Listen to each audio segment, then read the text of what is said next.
بسم اللہ الرحمن الرحیم۔ السلام علیکم ورحمۃ اللہ وبرکاتہ۔ عابدراج چینل کی طرف سے آج میں اپنے دوستوں کو رسول اللہ صلی اللہ علیہ وآلہ وسلم کا ایک بہت ہی پیارا فرمان بتاؤں گا۔ آپ دوستوں نے اس پر ضرور عمل کرنا ہے۔ یہ نبی اکرم صلی اللہ علیہ وآلہ وسلم کے 3 فرمان ہیں۔ نمبر 1، آپ صلی اللہ علیہ وآلہ وسلم نے فرمایا جہنمیوں کا داند احد پہاڑ کے برابر ہوگا اور اس کی کھال اتنی موٹی ہوگی کہ 3 دن کی مسافت کے برابر ہوگی، یعنی اس کی کھال کی موٹائی جو ہوگی 3 دن کی مسافت کے برابر ہوگی۔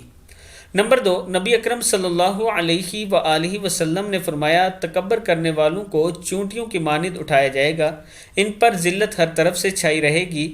جہنم میں موجود ایک جیل کی طرف ان کو ہانکا جائے گا، وہاں بدترین آگ ان کو گھیر لے گی اور انہیں جہنمیوں کے جسم سے نکلنے والی پیپ اور خون پینے کو دیا جائے گا۔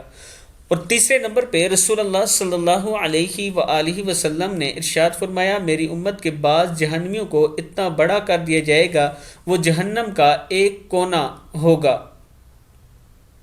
میں اپنے دوستوں سے گزارش کروں گا کہ اللہ تعالیٰ سے جہنم سے پناہ مانگا کریں اور اللہ تعالیٰ سے یہ دعا کیا کریں کہ اللہ تعالیٰ ہمیں جنت الفردوس میں جگہ عطا فرمائے۔ السلام علیکم ورحمۃ اللہ وبرکاتہ۔